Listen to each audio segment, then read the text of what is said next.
given that it's likely that we're going to have a sort of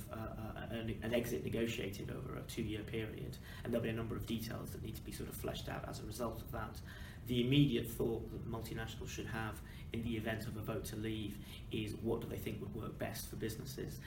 and they should probably look to initiate discussions with the government about what we should look to do going forward, in particular how we retain some kind of trading relationship with the EU and on what basis that occurs. That's probably going to be vital, particularly when it comes to contingency planning.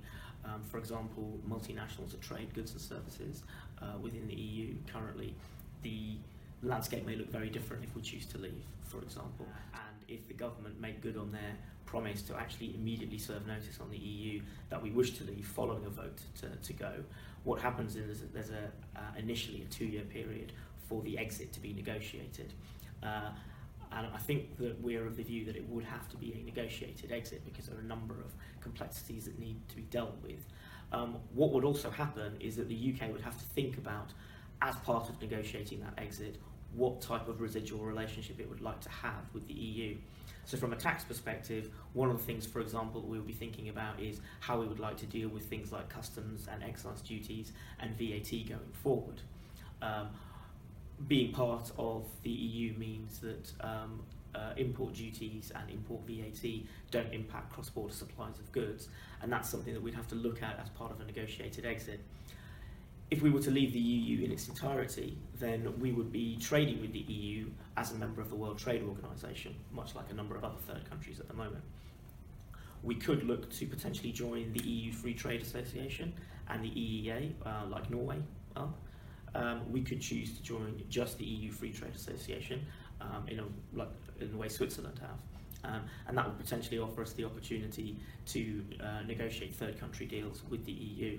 However, it's important to bear in mind that the way a negotiated exit works is that a number of these issues would have to be dealt with and the detail would need to be looked at, and it's unlikely that the EU would allow us to join those associations or all those areas without there needing to be something given by the UK in return. From a tax perspective, that could potentially mean continuing to adhere to some of the regulations and directives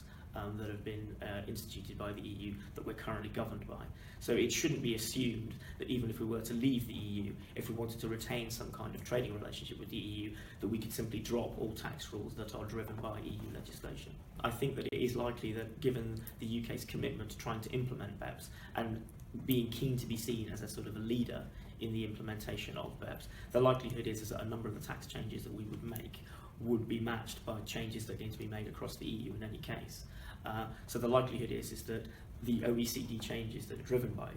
BEPS are going to come whether we stay or leave, and therefore changes that we make will mirror changes that are going to be made in other EU countries.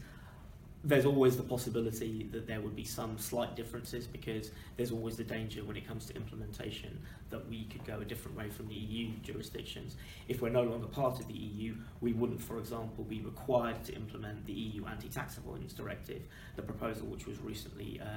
adopted by ECOFIN. So